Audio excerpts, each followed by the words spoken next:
Olá, olá! Estamos ao vivo aqui na nossa Bienal Internacional do Livro, primeira Bienal virtual aqui de São Paulo. Que alegria, viu?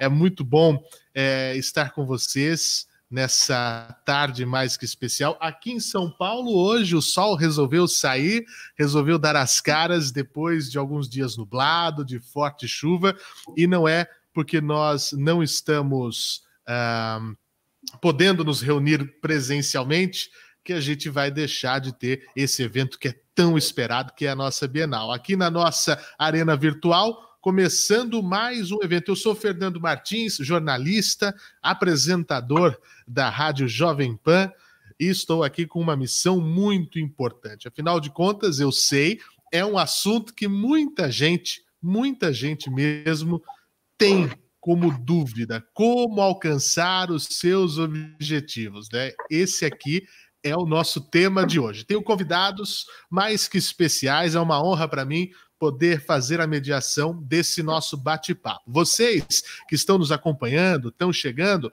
já pode mandar aí o seu boa tarde, já pode mandar aí o seu alô para quem está nos assistindo em qualquer lugar do Brasil e do mundo, que eu estou de olho no bate-papo aqui, inclusive, para mandar perguntas para o pessoal que vai estar com a gente aqui, tá certo? Bom, deixa primeiro eu apresentar as nossas convidadas que estão nessa sala, presentes aqui nessa live que a gente vai tocar nessa tarde de hoje. O assunto, eu já disse, como alcançar os seus objetivos, e com pessoas que vão trazer para a gente, para essa nossa jornada, algumas dicas, né? Nós estamos aqui, já vou dar o meu alô mais que especial para Verônica Oliveira, que o pessoal conhece nas redes sociais, @faxinaboa. Verônica, boa tarde, seja bem-vinda. Boa tarde, estou muito feliz de estar participando. A Bienal é aquele evento que eu esperava para ir com a galera da escola, que pedia dinheiro para a mãe para chegar em casa com os livros. É muito impressionante estar agora participando do evento. Muito bom. E também aqui conosco, Nath Finanças. Hoje eu sei que eu vou sair daqui sabendo fazer do jeito certo, porque até agora, Nath, tem alguns objetivos que a gente quer alcançar que precisa ter uma educação financeira. Muito boa tarde para você, seja bem-vinda. Boa tarde, Fernando. Boa tarde a todos. É uma honra estar aqui, principalmente na primeira Bienal online. É uma honra de verdade, é um prazer enorme. E que doido, né? Que doideira estar aqui lançando um livro depois de terminar o TCC. E é muito gratificante poder compartilhar ainda mais e conversar e bater um papo bem legal sobre finanças e sobre objetivos também. Sem dúvida. E olha, aqui você sabe que tem acessibilidade, tem também a nossa Eliane, que é tradutora e intérprete de Libras. Portanto, Eliane, um beijo a você, muito obrigado pelo carinho. A gente vai levando aqui para o pessoal ter acesso, isso é fundamental, e a gente vai fazendo isso aqui na nossa Bienal. E chegou ele, está se preparando, está a postos. Ao vivo é assim, ó, 3 horas e 13 minutos. Meu xará, meu amigo, faz tempo que a gente não se encontra. Fernando Rocha, meu querido, seja bem-vindo, muito boa tarde, tudo bem? Boa tarde, meu querido Fernando, quanto tempo, né? Um grande abraço para você, estou muito feliz de estar em companhia tão requintada, duas grandes autoras, um excelente jornalista, eu me sinto honrado, não só com o convite, a participação na Bienal, minha primeira Bienal de São Paulo, em altíssimo nível, em grande estilo. Muito obrigado. Muito bem, já estamos todos a postos, então. O pessoal já estava aqui. Cadê o Fernando? Tá, chegou. Deixa, ó, o pessoal vai mandando mensagens aqui, a gente vai lendo. Ó. A Carla Souza, educadora social do CJ Rainha da Paz, na Zona Sul de São Paulo, Capão Redondo, presente na live. É isso aí, Carla, seja bem-vinda. Quem mais aqui? Ó, a Silvia Giane Gouveia mandando aqui, a Sandra Mahmoud. Tem um monte de gente. Ó, a Maria Tereza mandou assim: estou ansiosa. É isso aí. Pode deixar a ansiedade de lado, porque agora para frente aqui a gente vai falar sobre isso. Vamos falar sobre como alcançar os objetivos e nesse universo literário, porque nós temos livros muito bons aqui para serem comentados e discutidos. Vou começar com a nossa querida Nath. Nath, nós temos que, obviamente, saber cuidar das nossas finanças se a gente quiser alcançar os nossos objetivos, porque sabemos, podemos gostar ou não, que muitas coisas que a gente precisa depende do dinheiro, né? Como é que a gente faz para alcançar os nossos objetivos sem uma educação financeira? Isso aí é praticamente impossível. Sem educação financeira, acho que até a gente pode conseguir, mas vai ser bem difícil. Agora, com uma educação financeira, você consegue fazer com planejamento sem passar perrengue. Porque, assim, as pessoas pensam que organizar as finanças e começar a pensar pelo planejamento financeiro, você tem que abrir mão das suas coisas, do que você quer fazer. Mas não é isso. A educação financeira liberta e dá a possibilidade de você escolher o que você quer fazer. Então, com o planejamento financeiro e com a educação financeira, você consegue realizar os seus objetivos com planejamento, sem precisar se endividar, pegar um empréstimo ou pedir cartão emprestado. E para isso que o meu livro, Orçamento Sem Falhas, está aí, vai ser estreado no dia 8 de janeiro, para fazer isso, para normalizar a questão de conversar sobre dinheiro. Porque primeiro a gente não conversa, infelizmente, não conversamos sobre dinheiro com a família. Dificilmente, grande parte dos brasileiros trabalhadores conversam abertamente com os filhos sobre dinheiro. E a gente normalizar desde o começo, conversar sobre dinheiro, começar a colocar as metas e os objetivos no papel, e aí pegar o que você pode fazer com o dinheiro. Se você pode guardar R$10 para o seu objetivo, guarde R$10. As pessoas pensam que organização financeira, não, vou viver, só se vive uma vez.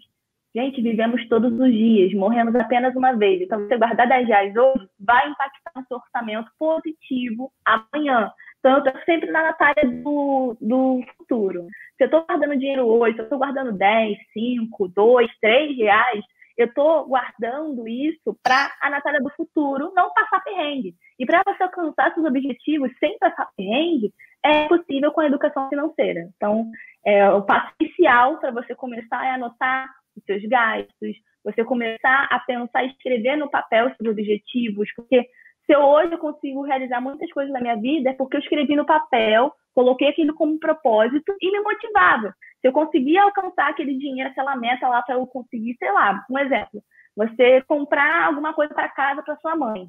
Se você quer fazer esse objetivo na sua vida, você tem que colocar isso como uma meta pessoal e um hábito. E educação financeira é como se fosse um hábito de escovar os dentes. Então, o principal é você começar aos pouquinhos, anotando, colocando lá aquelas metas, aqueles objetivos, colocando no papel, começando a guardar 10, 5, 15 reais e colocando isso como meta de vida para você alcançar. E aí, depois de você alcançar, vai passando a fase, vai aumentando a fase. É como se fosse, sei lá, um jogo da vida. É importante. Agora, vou passar a bola aqui para nossa querida Verônica Oliveira, @faxinaboa, inclusive para contar a sua história e até mesmo do seu livro, Minha Vida Passada a Limpo. Porque, Verônica, a gente sabe que os objetivos estão aí para serem alcançados, mas não é fácil não, né?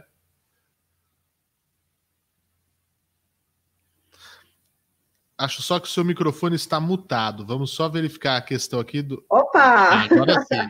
Vamos lá.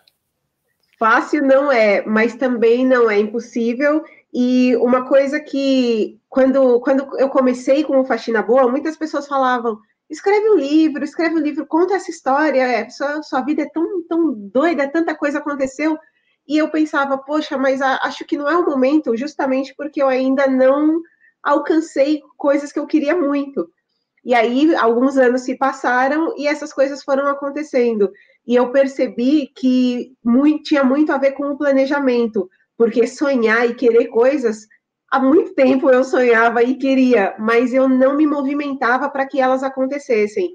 Então, quando as coisas realmente começaram a acontecer e eu comecei a entender a importância de me esforçar e estudar e aprender e correr atrás, aí as coisas foram acontecendo realmente. Então, nesses 3 anos, de quando me perguntaram se eu queria escrever um livro, até agora, o lançamento do livro, que foi agora em novembro, tanta coisa aconteceu, e eu até penso o quanto foi importante entender a lidar com grana, a aprender a priorizar coisas. Teve momentos em que eu tinha dúvida se eu merecia ou se eu podia fazer aquelas coisas que eu queria tanto, porque é muito assustador quando você passa muita necessidade e, de repente, tem a chance de realizar alguma coisa, parece que está errado. Então, eu não queria ter essa sensação de que eu estava fazendo uma coisa errada e, no fim das contas, as coisas foram acontecendo de uma forma em que eu posso afirmar, assim, com 100% de certeza, que fazer as faxinas realizou todos os sonhos da minha vida, desde o primeiro sonho, que era viajar de avião. Aliás, eu estava falando agora com a Nath, que eu fui conhecer que eu conheci o Rio de Janeiro recentemente, e faz pouquíssimo tempo, e foi a minha primeira viagem de avião, foi fazer uma faxina no Rio de Janeiro, e foi a melhor coisa do mundo, assim, eu fiquei tão feliz, eu chorei os 45 minutos do voo todinho, e o lugar é bonito demais, quando chegou eu falei, pronto, nunca mais eu vou embora daqui, mas não tinha nem descido do avião, já tinha decidido que queria ficar lá para sempre. Isso é maravilhoso. São essas para conquistar os objetivos, muitas vezes, Verônica, Nath, Fernando, às vezes não são aquelas coisas que estão um destino, né, muito certo. Aproveite o momento, né? Aquele momento era um momento de felicidade, de um objetivo alcançado, né? Pode ser algo muito banal para muitos, mas para você foi uma grande realização, sem dúvida, para quem conhece um pouco da tua história. Fernandão, você, assim como eu, é um contador de histórias, é um jornalista, né? Nós vemos muito disso, né? Histórias que nós já contamos, histórias que nós já falamos sobre, né? De boas e ruins, conquista de objetivos. Você que é um cara muito ligado à área da saúde, tem isso também, de nada a gente consegue conquistar se a gente não tiver em dia, não tiver joia legal, não é? Diz pra gente, Fernandão. Exatamente. Olha, a minha experiência parte de uma reconstrução depois de algo que existiu durante muito tempo, no caso, o emprego de quase 30 anos, 3 décadas, numa emissora na TV Globo, que some, que desaparece, que não existe mais, e uma conversa de 3 minutos, ele deixa de existir. O meu livro, Como Ser Leve, um Mundo Pesado, fala um pouco sobre isso, um processo de reconstrução e também de objetivo de vida, porque é o momento que você olha para você e pensa o que eu sou, o que eu estou fazendo aqui, o que eu quero, essa vida que eu vivi até agora, ela já não cabe mais em mim, eu não cabe mais nas roupas que eu cabia. E aí você precisa se reinventar e precisa encontrar um objetivo para isso. Eu falo no livro, como o Fernando disse aí, meu xará, nós somos contadores de histórias. A gente trabalha com isso. A história é a nossa matéria-prima, as boas histórias. Esse é o ofício do jornalista, do ator de teatro, que eu também sou, aliás, fui, mas continuo sendo, né? Aí eu me reinvento, eu me redescubro, eu encontro pilares, encontro alças de apoio que são muito importantes, e eu penso assim, como é que a minha história de reconstrução pode ajudar pessoas que também precisam dessa informação? Isso é muito bacana, porque eu caí de um grande caminhão de mudança em 2019, quando eu fui demitido da TV Globo. Mas em 2020, o mundo caiu desse mesmo caminhão de mudança, né? Ficou todo mundo de perna para cima, rodando ali, sem entender. E aí eu pensei, puxa, eu tenho uma boa história para ser contada. Eu posso ajudar pessoas a enfrentar esse momento contando a minha história e contando quais foram os caminhos que se apresentaram e como eu fui olhando para mim pensando, poxa, eu perdi só o emprego, eu não perdi a minha essência. Basicamente é isso, né, Xará? Sem dúvida, eu acho que esse é o grande ponto mesmo, é não perder a essência, né? E imagina só, né, como alcançar os objetivos. Eu brinquei com muita gente ao longo desse ano dizendo o seguinte, no dia 31 de dezembro de 2019, volte lá, lembra onde você estava, o que você estava projetando, esse 2020 a gente vai arrebentar. Não ri não, Verônica, o negócio é sério. A gente estava ali pensando que ia... E de repente as coisas acontecem e mudam. É como um GPS, né? A rota, às vezes, vai ter que ser mudada, mas a gente não pode parar essa caminhada, não é isso, Verônica? Quando eu paro para pensar no que eu planejei para o meu 2020, como foi o meu 2020, socorro! E eu me lembro que, inclusive, a primeira coisa que eu postei, que eu comentei, era que 2020 vai ser o ano da liberdade, vai ser incrível, vai ser maravilhoso. E depois, quando as aulas do meu filho começaram, eu falei, ai, é o momento mais feliz, a mãe vê a criança saindo para ir para a escola. Não teve nem liberdade, o menino passou o ano inteiro dentro de casa, estudando dentro de casa. Então, a gente... E é uma coisa que é muito correlata com o meu livro, que eu falo, a gente não tem controle de nada. às vezes, a gente pensa que de onde a gente veio, o nosso círculo social, essas coisas elas vão definir a nossa trajetória, quem a gente vai ser, e não, às vezes as coisas mudam de um jeito, aí a rota é calculada. Então, eu que venho de uma família de classe média, que estudei em colégio tradicional, eu nunca imaginei que na minha vida, beirando os 35 anos de idade, eu fosse perder tudo, e não ter onde morar, e não ter o que comer, e passar um monte de perrengue louco. Então, é muito doido pensar o quanto a gente tem a capacidade de se reinventar e de descobrir novas formas de viver. É muito engraçado, porque eu falei, eu sabia viver muito bem com a vida que eu tinha, eu sei viver muito bem com a vida que eu tive no período mais difícil, e eu estou sabendo lidar muito bem com as coisas que estão acontecendo agora. Mas fácil não é, mas também a gente percebe uma força e uma capacidade de se redescobrir, de se reinventar muito grande. E aí, Nath, quando a gente fala nesse ano, né, que muita gente traçou objetivos lá no 31 de dezembro, né, não importa qual seja a crença da pessoa, naquilo que ela tem como verdade para si, enfim, mas projetou coisas, fez planos, esse ano eu vou fazer isso, fazer aquilo, e acho que nunca num ano como esse foi tanto falado de grana, de questão financeira, pessoas precisando de auxílio, uma discussão muito grande em relação a isso tudo.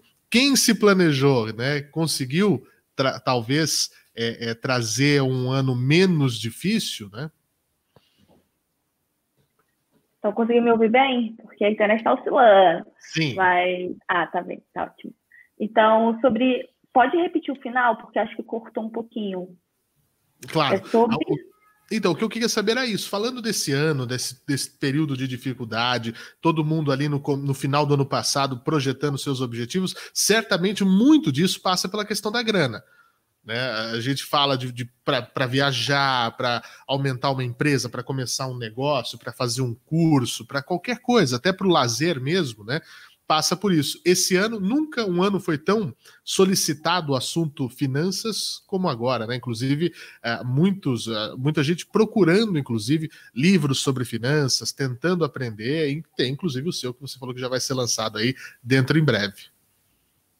Sim, eu vejo que esse ano não foi fácil para todo mundo, e a questão de finanças pessoais e reserva de emergência cresceu muito esse ano. Até porque cresceu o número de pessoas investindo na Bolsa de Valores, né? E mais de 3 milhões aí. E também cresceu o número de pessoas buscando fazer a reserva de emergência, organizar o caixa. Aí surgiu o auxílio emergencial. Nunca foi tão importante a gente falar sobre dinheiro esse ano. Foi um momento onde pessoas tiveram redução salarial, onde pessoas perderam empregos, aumentou o número de desempregados. Não é só a questão de finanças pessoais, e sim a parte econômica do nosso país. Não foi nada fácil. Então, falar de dinheiro hoje, nada é mais do que nunca é importante. A gente percebeu isso, infelizmente, na dor esse ano. Muita gente percebeu que não adianta, tem que guardar um dinheiro para emergência. Se acontecer alguma coisa, se tivesse dinheiro guardado no caixa, na empresa, se tivesse feito um caixa já antes. Porque o que acontece no microempreendedor, que grande parte dos brasileiros que investem, a tia da barraquinha, aquela que está começando ali agora, grande parte são microempreendedores. Perceberam que não adianta, tem que fazer a separação entre pessoa física e pessoa jurídica. Se não fizer essa separação, vai dar ruim. E aí percebemos esse ano que muita gente, grande parte ali, precisou de uma grana para precisar de empréstimo. E como você vai comprovar para uma instituição financeira que você paga direitinho do que você paga pela empresa física, pela pessoa física?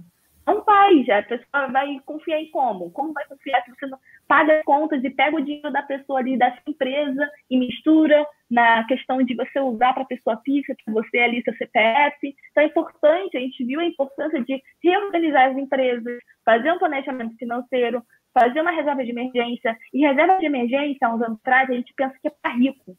Só rico pode guardar dinheiro, só rico pode investir, só rico pode fazer reserva de emergência. E não, você não precisa ter muito dinheiro para você fazer sua reserva. Você pode começar aos poucos. Para quem ganha pouco, não é fácil, cara. Ninguém vai dizer para você que é super fácil. Mas, se você quer começar agora, fazer essa reserva de emergência, comece a partir de agora, não precisa com muito, começa com 10, 20, 30 reais, vai guardando aos poucos, porque esse dinheiro faz a diferença mais para frente. E a gente percebe hoje que faz a diferença 10 reais, R$1, 30 reais hoje é um arroz, um saco de arroz, então faz a diferença. Antigamente, eu estava vendo, assim, uns anos atrás, eu falei, é só 30 reais, eu só 30 reais, 30 reais, ela vai comprar um arroz, gente. Então faz a diferença aí na hora de você pagar as contas, organizar as finanças de casa, a economia doméstica também. As pessoas perceberam também nessa questão que aumentou o número de livros, esses negócios de entrega, né, fazer a compra online. E também muitas empresas tiveram que reinventar. Trabalhar agora pessoalmente, grande parte aí não está voltando com tanta frequência. Portanto, fazer esse planejamento da empresa, analisar que a empresa vai ter que se reinventar, colocar as coisas no papel, fazer agora as coisas online, é uma forma de captar clientes até mais vezes, né? Até crescer o número da empresa por conta de captar clientes online. Eu olho as coisas, se eu for olhar alguma coisa, eu vou olhar online, eu vou ver lá se tem alguma reclamação. Eu sou aquela cliente que adora ver se tem reclamação. Se tiver lá tudo direitinho, com boa avaliação, eu vou lá e compro, né? Não sou aquela que vai, não vou olhar, não. Eu sou aquela que sim, pesquisa ali, olha, vê se está tudo certinho. E o cliente, inclusive o consumidor, vai ser mais cauteloso na hora de comprar. Por isso é importante as empresas se reinventarem e não pensarem que é só pessoalmente para fazer a compra. Pode pensar em novas possibilidades de fazer online e crescer o negócio para o Brasil inteiro.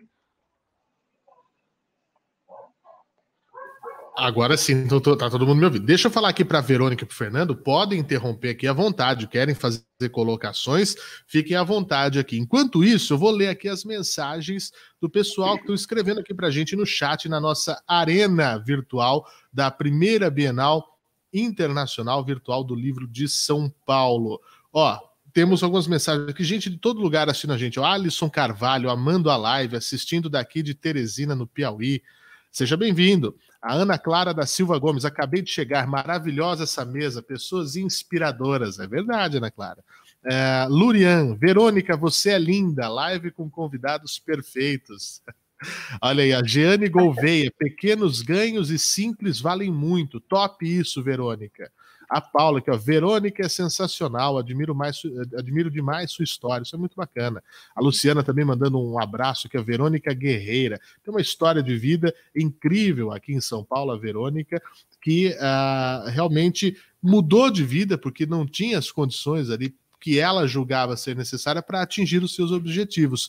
Então, com os 2 filhos, né, Verônica, numa situação insalubre, teve depressão, teve um problema sério de saúde, tentou contra a própria vida, mas vieram os amigos, vieram a ajuda psicológica e aí abriu uma porta nova para a vida como faxineira, que é essa vida passada limpo que está no livro dela. Não é isso, Verônica? É por aí a sua história? Já que tem um monte de gente falando da sua história inspiradora, para quem ainda não conhece, quem é a Verônica? Muito prazer que está aqui conosco.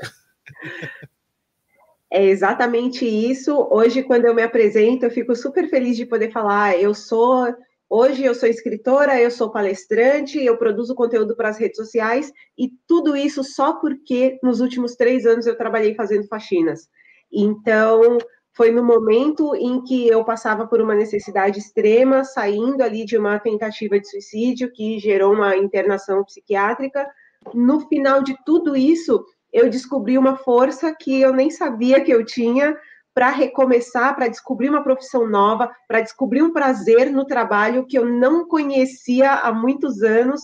Então, eu venho do telemarketing, uma profissão que já tinha me cansado completamente, fisicamente, psicologicamente, e, de repente, voltar a trabalhar, de ter aquela vontade de sair de casa para trabalhar, de ver o resultado do meu esforço, que é tão imediato. Às vezes, quando você atende um cliente, depois de muito tempo, o problema dele é resolvido, às vezes a pessoa agradece, muito raramente, então a gente não sabe ali o que aconteceu. Agora, a pessoa chegar em casa, mandar uma mensagem e falar, meu Deus, eu amo essa casa, você pode vir morar aqui comigo. Era muito gostoso. Tinha uma vez uma moça chegou, eu estava trabalhando e ela passou em casa para almoçar. E aí ela entrou na cozinha e falou, tá muito cedo para eu dizer que eu já te amo. Ah, pronto, já vamos colocar relacionamento sério no Facebook, sei lá, né? Então, eu trabalhava dançando, ouvindo música, eu tinha a liberdade de escolher o bairro que eu ia atender, o tipo de cliente, e de repente eu estava descobrindo e ganhando dinheiro, que é o mais importante, não era só ter ali as pessoas nas redes sociais falando que era muito legal a forma que eu encarava o meu trabalho, mas está ali vendo o fruto daquilo. Porque eu fiz, na verdade, o que aconteceu foi um post que viralizou nas redes sociais, onde eu usava as referências de cultura pop para anunciar o trabalho de faxina. Então, um exemplo era ali a Princesa Leia de Star Wars, e aí eu fazia uma montagem com o meu rosto, com o cabelinho da Princesa Leia, que é a Limpeza Leia. Então, a faxina, e aí tinha venha para o lado limpo da força, e era uma coisa, e aí eu descobri que eu tinha uma veia publicitária, que eu não fazia a menor ideia que eu tinha, e ver que tudo isso se transformou em muito trabalho, em ganhar dinheiro, em proporcionar uma vida melhor para os meus filhos, da gente sair daquela condição onde a gente morava num lugar péssimo, a gente viveu num quarto de cortiço de 3 metros quadrados para 3 pessoas, a gente já chegou a passar uma situação de uma semana sem ter o que comer.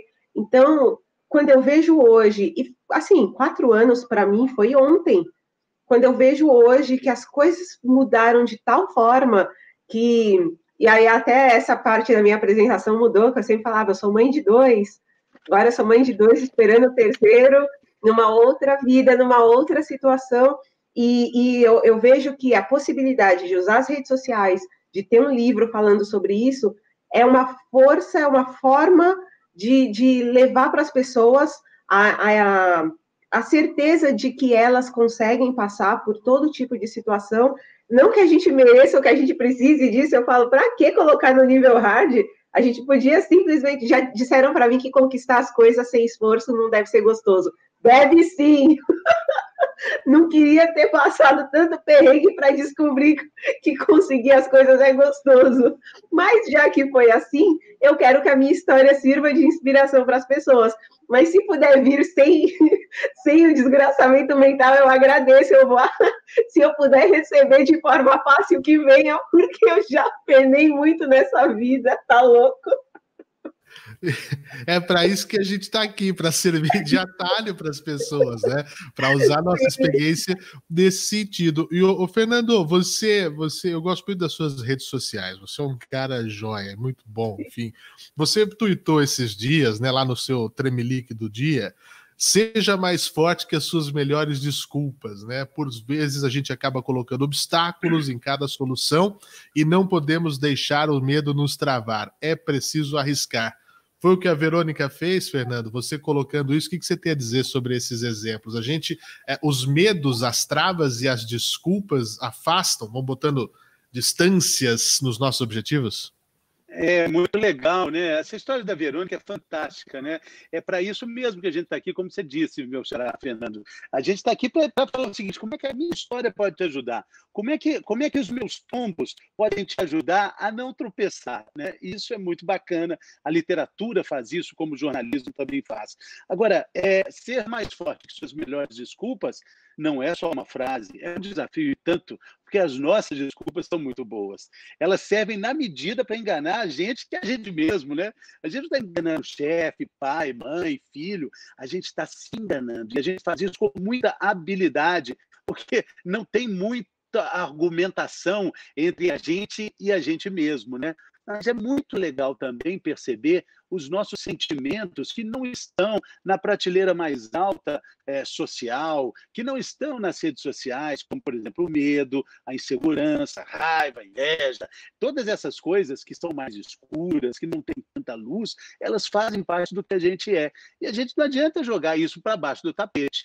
Outro dia, conversando com a minha queridíssima mãe, estava filosofando sobre o medo. E ela dizendo assim, o medo, ele é tímido. Quando você coloca o medo no palco, você expõe o medo, ele some. Porque, Fernando, você vai entender isso, né? Gente radialista, gente de eventos e tal, você pode até ter um pouquinho de medo, mas quando você entra no palco, quando você abre o microfone, quando vem o desafio, você fala, medo, vamos lá? Você vai encarar essa? Não, o medo corre. Por isso que tem essa frase boa: se tiver com medo, vai com medo mesmo, porque é essa que é a chave da mudança, da transformação, né? O medo, ele é aquele empurrãozinho ali, ele é tímido, ele trabalha assim nos bastidores, e quando a gente abre a cortina e mostra, aí ele some, não é verdade?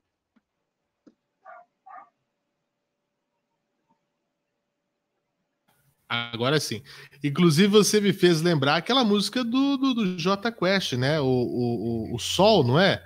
Ei, medo, eu não te escuto mais, né? Então, tem que ser isso, tem que usar, talvez até mesmo o medo como uma mola, né? A música ela é bem clara. Ei, medo, eu não te escuto mais, você não me leva a nada. É bem por aí, né, Fernando? Exatamente, é muito legal, né? No meu livro eu falo sobre esse olhar para sentimentos que a gente não dá tanto valor, mas que fazem parte, como eu disse, do que a gente é. E, assim, a gente quer ser feliz, claro, mas a felicidade é fluida, a felicidade, nada pega nela. Ela é tão lisa, ela é tão linda, ela é escorregadia. E tem uma música do Gilberto Gil que você fala assim, que fala assim: quando a gente está contente, nem pensar que está contente a gente quer viver. Maravilha, legal, mas é na tristeza, na solidão, na angústia, que a gente tem densidade de pensamento, onde a gente lê um livro e aprende com ele, onde a gente percebe os sinais que a vida manda. Não é estando feliz, não é com os amigos. Esses ensinamentos, eles são muito internalizados, eles precisam de um momento mais requintado assim, da nossa essência. Por isso, eu aprendi a entender muito esses sentimentos que não são tão valorizados, mas que precisam ser entendidos. Não é que eu gosto de ficar triste, não é que eu gosto de ter angústia, ansiedade, tristeza, é que eu entendi que é preciso me perceber como um todo, não só como uma pessoa alegre que passou 10 anos falando bom dia, vamos lá, eu continuo sendo essa pessoa, mas agora eu tenho um olhar para o meu todo, para algo que me compõe, e não é só de alegria que a gente vive. Eu acho que nisso todo mundo concorda, né? Sem dúvida, sem dúvida. Tem perguntas, inclusive, que o pessoal está mandando aqui. Eu estou dando uma olhada aqui no nosso chat da Arena Virtual. Tem muita gente aqui só elogiando, inclusive, aliás, não é só, né? Mas passando para dar aquele elogio, a gente fica lisonjeado e muito grato, né? Ó, Dani, ótimos convidados, estão de parabéns. A gente fica muito feliz em relação ao carinho, né? Ninguém liga. Oi, eu já vi o Fernando na TV. O Fernando esteve na sua TV durante muito tempo, é isso mesmo. A Sandra Mahmoud, muito bom, aprendizado importante, live maravilhosa. Ou seja, o pessoal aqui está se inspirando para falar sobre objetivos, mas o que eu quero são perguntas. E, Nath, tenho 2 perguntas já para você aqui direto. Uma é do Jefferson Souza. Ele diz assim: Nath, qual a sua sugestão para quem ainda tem medo de investir? E a Carla Souza também pergunta: como você avalia a não educação financeira que a população preta atinge, né? Essa não chegar à educação financeira a essa população. Pergunta da Carla Souza. Acho que estamos sem o seu áudio, ô Nath. Vou pedir só para você desmutar, por favor.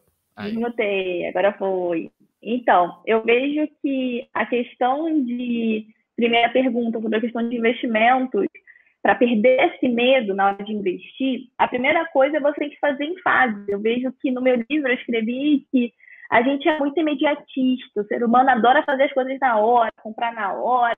Não vou esperar, não, eu vou parcelar.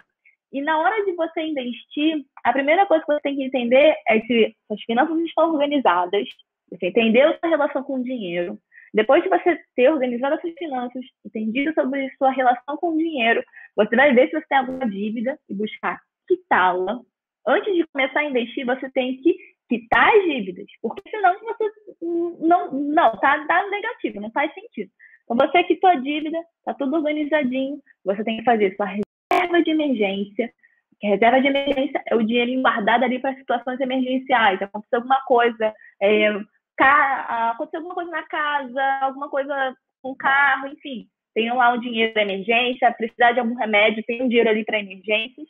E, por último, é investir. Então, você tem que fazer tudo em fases. Por que você ir pular e já ir, por exemplo, para renda variável, já investir nas ações, e aí você acaba perdendo dinheiro porque você não entendeu sobre o mercado financeiro, você não buscou entender qual é a relação da economia com o seu dinheiro, você não entendeu sobre taxa Selic, qual é a corretora que não cobra taxa, qual é a instituição financeira que não cobra taxa, para você evitar gastar muito dinheiro. Você entender nesse passo a passo, começando a entender essas fases, entender sobre o mercado financeiro, entender a taxa Selic, entender quais são o investimento e o objetivo que você quer fazer com o dinheiro. Não adianta você falar que investir, quero ganhar dinheiro, não sei o quê, mas quais são os objetivos que você quer fazer com aquele investimento, com aquele dinheiro? Você quer o quê? Comprar uma casa? Você quer juntar o dinheiro para a faculdade dos seus filhos? Você quer viajar? Você quer fazer intercâmbio? Quanto que custa esse sonho, esse objetivo? Anota isso. Quanto que custa? Quanto você pode guardar por mês para realizar aquele sonho, aquele objetivo? É tanto, posso fazer isso. E você fazendo isso, você está perdendo medo. E eu vejo que não é só medo de investir. O medo de olhar a fatura do cartão, o medo de olhar a conta bancária, vários medos financeiros que temos, que puxa a segunda pergunta, que é a falta de educação financeira, principalmente para a população preta. Então, fazendo esse passo a passo, essas fases, com certeza você vai conseguir se organizar financeiramente.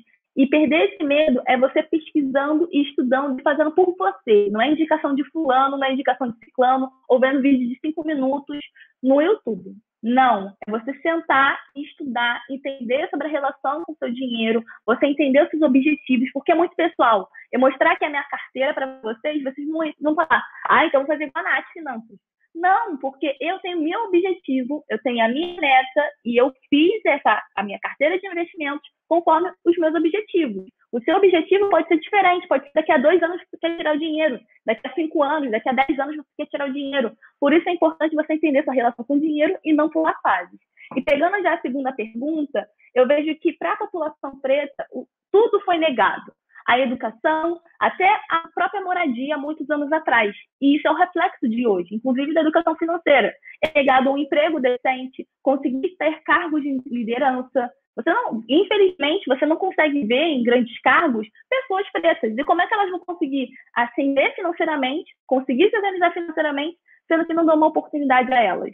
É importante a educação financeira? É a base também, mas não é só ela. É a sociedade em si, num todo, que faz a gente se organizar financeiramente, ter dinheiro, porque não adianta. Como é que eu vou falar para uma pessoa que ganha R$400 no mês para ela guardar dinheiro? Não faz sentido. É questão também da sociedade, do governo, e tem N fatores, além da educação financeira, que faz as pessoas não conseguirem ascender financeiramente.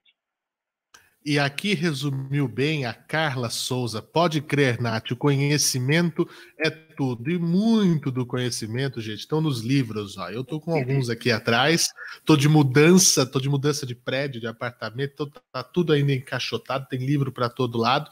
E isso é uma coisa que ninguém tira da gente. O conhecimento é pétreo, é nosso, né? Que são os calos que a gente leva na vida, aquilo que a gente vai, os tombos, levantar, seguir, etc e tal. Isso é fundamental e é muito importante. Ó, Lurian mandou aqui, ó, já pode ter um programa com vocês 4, vai ser sucesso. Lurian, maravilhoso, a gente tá aqui para isso, né, gente? Podem chamar a gente, que seria muito bom mesmo.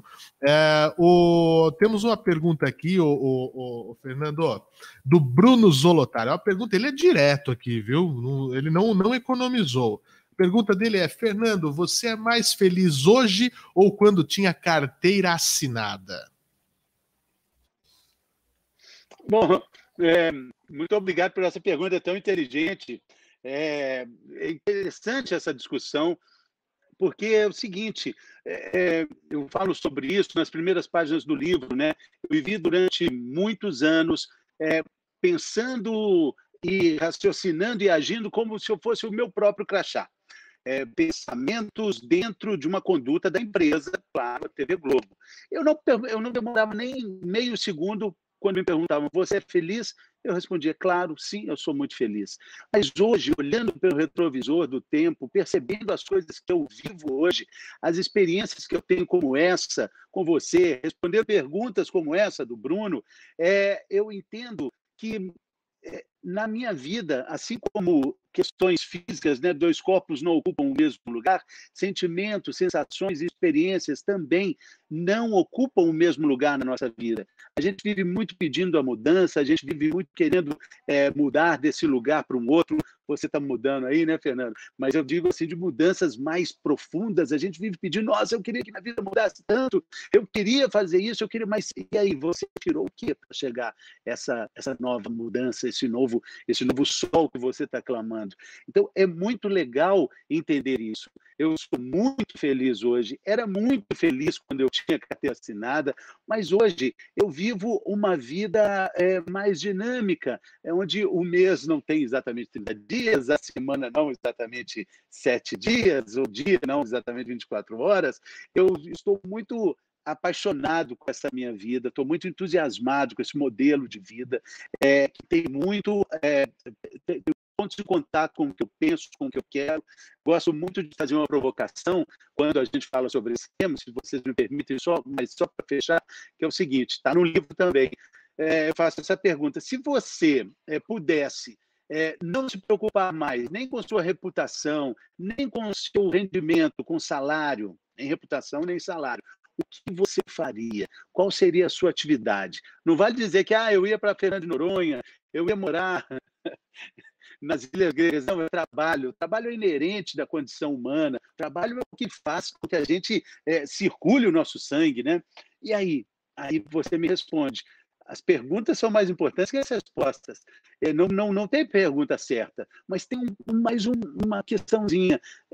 Dependendo do que você me responde, eu te digo, tem a ver com o que você faz hoje? Esse é o grande sonho? Esse é o grande projeto de vida? Então, você está esperando o quê para fazer? Está esperando o quê para colocar isso em prática? Para colocar esse sonho na prática e a prática no sonho? Então, eu também respondo com facilidade que eu sou muito feliz hoje. Estou muito feliz com essas minhas descobertas que não cansam de me surpreender.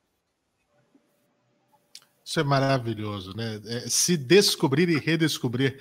Nós temos uma vida inteira para isso. Nunca é tarde. Recentemente encontrei uma amiga que fez jornalismo comigo, né? Nós nos formamos há quase 20 anos. E ela, perguntei do irmão dela, que na mesma época fazia publicidade. E tem a minha idade, né? Eu falei, como é que ele tá? E a agência, você não tá sabendo? Terminou agora a medicina veterinária. Mudou totalmente. Não estava feliz com aquilo. O negócio dele, ele sempre gostou de bicho. E depois dos 30 anos decidiu que ia virar veterinário. Está se formando agora. Então, nós temos uma vida para experimentar, né? E para fazer essas trocas. Tem uma mensagem aqui muito interessante da Paulinha. Eu vou ler aqui a Esther de Souza, maravilhoso e necessário. A Juliana Sarti, quanto aprendizado. A Kátia Regina lá de Mauá. A Andréia Campinho, quanta energia boa, encontro maravilhoso. A Joyce Vilas Boas aqui, ó, o ano 2020 para os professores foi um sufoco.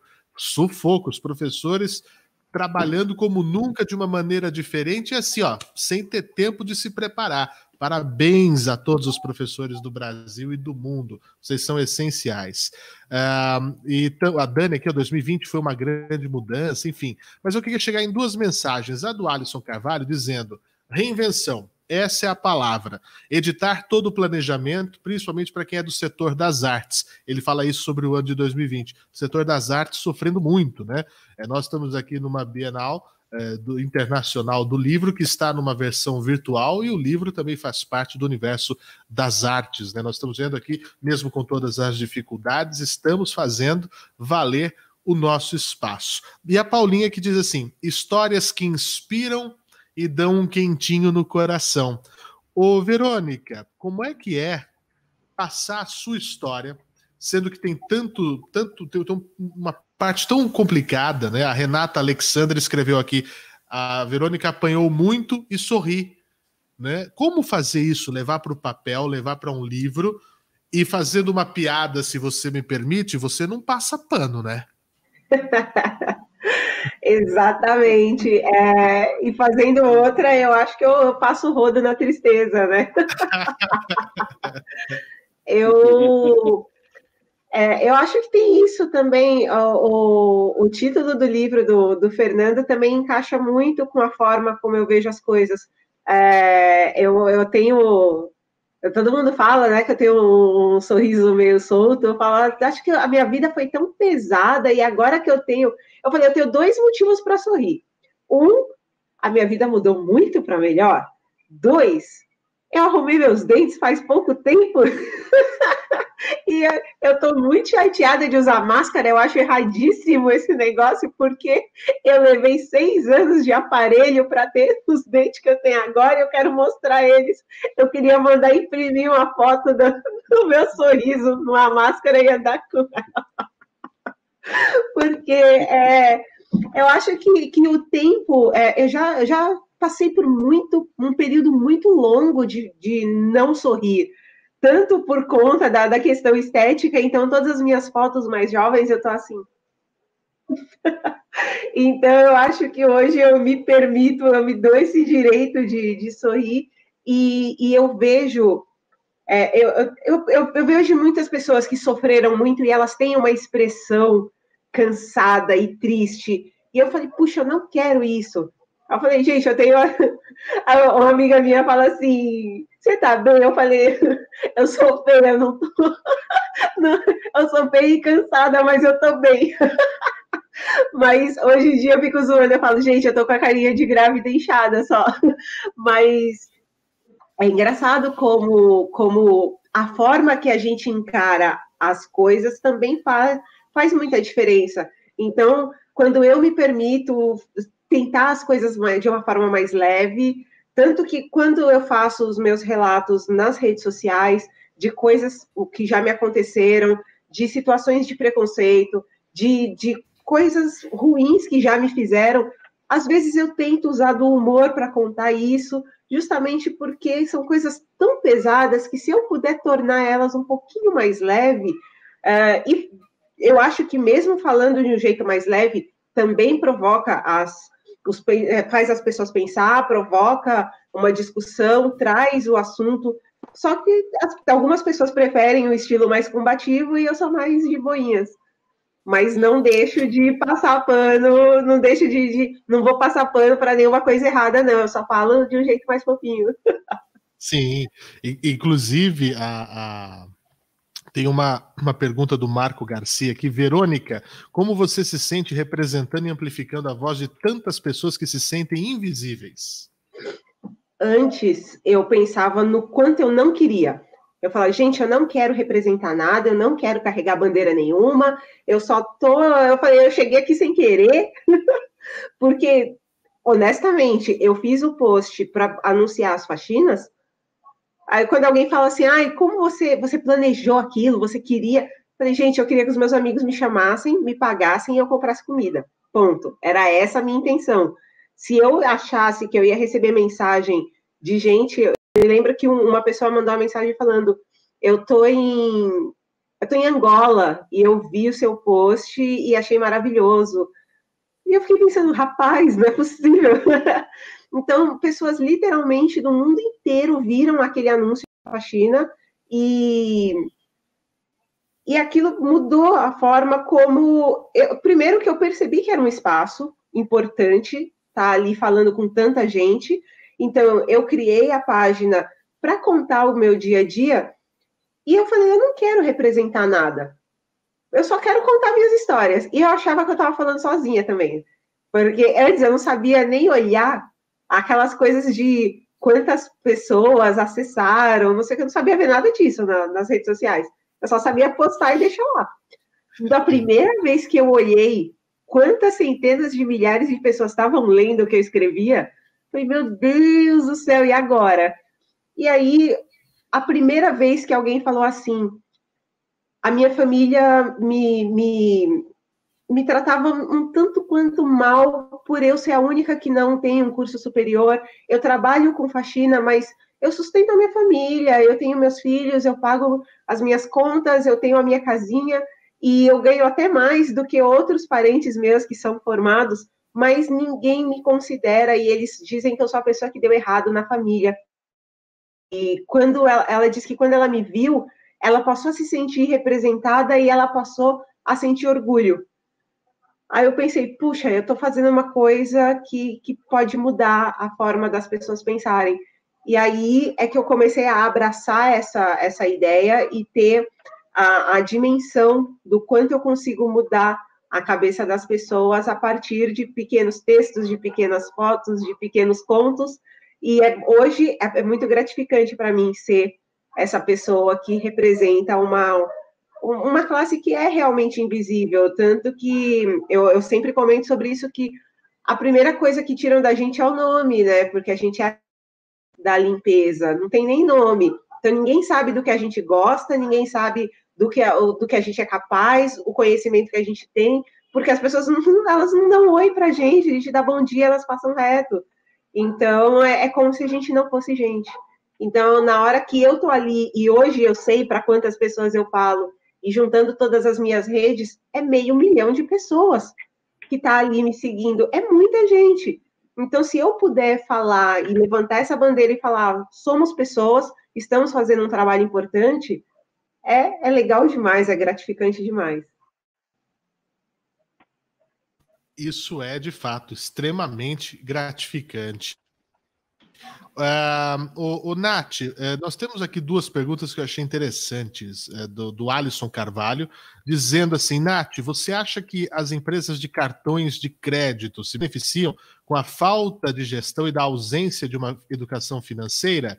E a outra pergunta do Wilson Souza, primeiro te parabeniza pelo trabalho, e diz, consegue imaginar quão positivo seria para o brasileiro se nas escolas públicas e particulares tivesse introdução à vida financeira? Muito obrigada pela pergunta. Eu vejo que a questão do cartão de crédito, que é a primeira, eu vejo o seguinte, o cartão de crédito, para quem é baixa renda, já salvou muita gente. Comprar uma geladeira, comprar um fogão. Então, dizer que, tipo assim, ele foi feito para a gente se endividar, não que necessariamente, inicialmente, era para isso.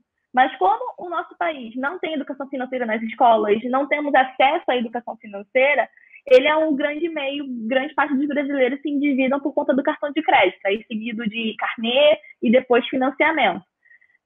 Eu não vejo que ele foi feito para isso. Eu vejo que se a gente tivesse educação financeira suficiente, a gente não precisaria se endividar por conta disso. Mas, claro, as instituições financeiras acabam se beneficiando da falta de educação financeira, porque oferecem para a gente cheque especial no nosso primeiro salário, quando ganhamos o nosso primeiro salário. Oferecem um cartão de crédito limite, com um limite muito mais alto do que o nosso salário, e aí a gente fica, meu Deus, eu tenho um limite altíssimo. E aí você entende que se a empresa, se a instituição quisesse passar a educação financeira mesmo, se a pessoa não se endividar, ela não ofereceria um limite alto mais do que o salário da pessoa, não ofereceria um cheque especial, não ofereceria muitas coisas que sabe que a pessoa vai se endividar, porque você sabe que isso tem juros bem abusivos, tem uns juros que, meu Deus do céu, você tem que virar uma bola de neve, você tem que pagar juros sobre juros, parcelamento, e também faz a gente se sentir como se a gente estivesse sendo mesquinho por cobrar quando dá alguma coisa errada no banco. Então, imagina, tu tá lá, tem 10 reais na sua conta, e aí, isso pode acontecer, isso já acontece. Aí você vai lá, percebe que pegaram 10 centavos seu, o banco, do nada, taxa de não sei o quê. Aí você não sabe o que é, você não leva tanta importância porque é 10 centavos, 1 centavo. E aí, quando você vai cobrar isso na instituição financeira, você acha que você está sendo mesquinho, você se sente constrangido. Faz a gente se sentir constrangido por ser pobre. Aí você vai lá, tem um lanche, custa R$19,99. Aí tu vai lá e tem 20 reais. Aí o que fala? Ou R$19,90. Aí tu vai lá e fala, meu 10 centavos aí. A pessoa, o que acontece? É possível deixar esses 10 centavos porque a gente está sem troco? E a gente sente vergonha por cobrar centavos. Mas se você ficar 1 centavo devendo, você não entra no ônibus, você não compra alguma coisa, você não consegue fazer nada se você está devendo 1 centavo. E aí, é mais do que só entender da educação financeira, não é só educação financeira. Ter educação financeira nas escolas é muito importante, mas não é só isso. Os professores têm que ser capacitados Não é jogar mais uma matéria para o professor, como acontece, infelizmente. Ah, vamos lá, educação financeira, vamos colocar. A gente coloca um professor matemático para ele ensinar a educação financeira, só que ele ensina matemática, mas ele às vezes não tem a questão da didática para ensinar a educação financeira com exemplos reais, de dia a dia, de feira, já passa mais uma função. Então, não é só educação. Tem que ter um plano de ação capacitado para trazer as pessoas, para ensinar as crianças com exemplos reais, coisas do dia a dia da casa dela. Ela chegou e ganhou 10 centavos do pai e da mãe, ou R$1 do pai e da mãe. Entender a valorização do dinheiro, entender que o pai e a mãe trabalham muito para ter aquele dinheiro. Não achar que o cartão de crédito é um dinheiro infinito, como as crianças acabam pensando. E aí pega lá e fica apertando o celular assim. Não, vou comprar um joguinho. E você até você ensinar, tem que ter muita base. E para isso tem que ter um plano de ação bem elaborado. Não é só colocar na escola, colocar para o professor e ele que lute. É mais do que isso. E o cartão de crédito, eu vejo que ele não é ruim. O problema é que ganhamos um limite mais alto do que o nosso salário, a gente não teve educação financeira, e isso traz uma série de fatores que é o endividamento. Então, assim, cartão de crédito já salvou muitas famílias na hora de precisar comprar uma geladeira, de um fogão, comprar alguma coisa que é bem mais cara do que o salário. Imagina, uma pessoa ganhou um salário mínimo. Uma geladeira é 1.700. Entendeu? Como é que a pessoa vai conseguir comprar uma geladeira nova? Ou ela compra usada, que às vezes é quase o salário dela, ou ela parcela. E ela vai parcelar e ela vai ter geladeira, porque é uma coisa necessária. Por isso é importante a gente conversar, normalizar sobre o dinheiro, entender que a educação financeira é um dos fatores para mudar a vida das pessoas.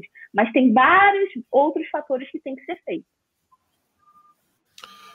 Tem também uma questão aqui, nós estamos nos encaminhando para a parte final já do nosso bate-papo, infelizmente, porque a gente tem aqui uma série de programações e vem uma na sequência da outra.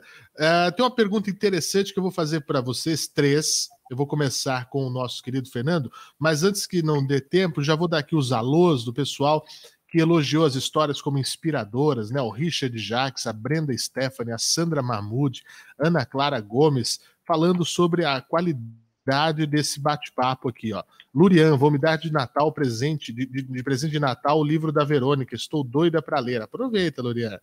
Paulinha Cabrum, esse mediador é um arraso total, tô amando. Ô, Paulinha, obrigado pela gentileza, viu? Carla Souza, Fernando Martins, maravilhoso, atento no chat, arrasou, obrigado. Ó, tá vendo? Obrigado. Me sinto lisonjeado. Estamos atentos. Aqui, achei a pergunta. A Laura Foroni. Fernando, vou começar com você, depois a gente passa para a Verônica e para a Nath. Qual a dica de vocês para quem está começando a escrever um livro? Fernandão, diga lá. Bom, antes de tudo, eu quero dizer que eu concordo com esse comentário aí.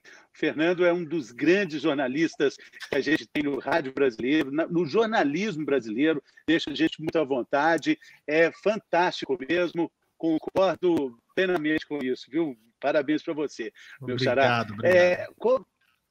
Com relação à escrita, o que eu posso dizer é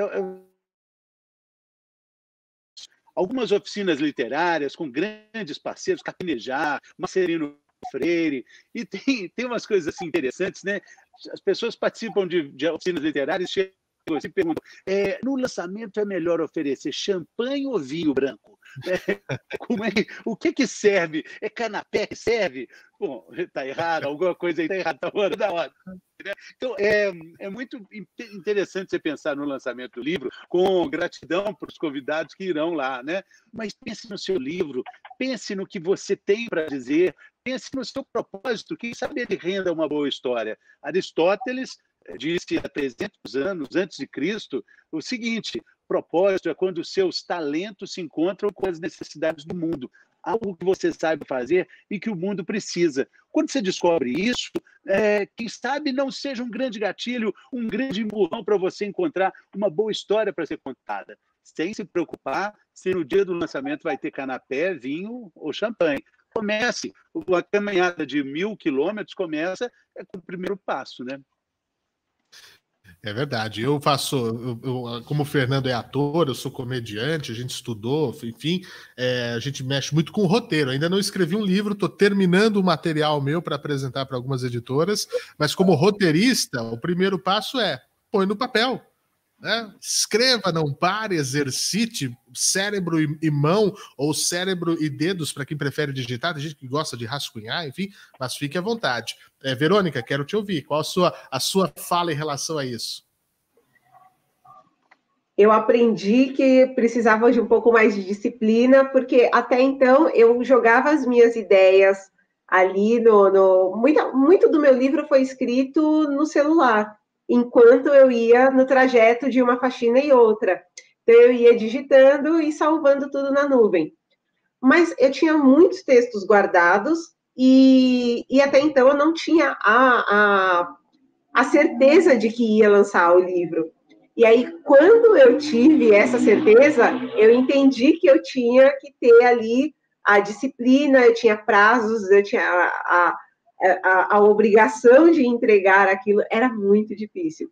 Também culminou com a pandemia, que foi um processo mais difícil, porque eu estava com a cabeça a mil, pensando em várias coisas, mas uma coisa que me ajudou muito era ter o momento de desapegar daquilo. Então, quando eu parava um pouco e lia um outro livro, fazia uma outra coisa, eu voltava muito mais focada. Então, também não ficar pirando muito para escrever, não se cobrar tanto e fazer com... Tem que ser divertido. Se não for divertido, não tem graça. Não vai ser legal a experiência depois. É verdade, se não for para ser divertido, nem me chama. Exatamente. E aí, Nath, resume para a gente, né?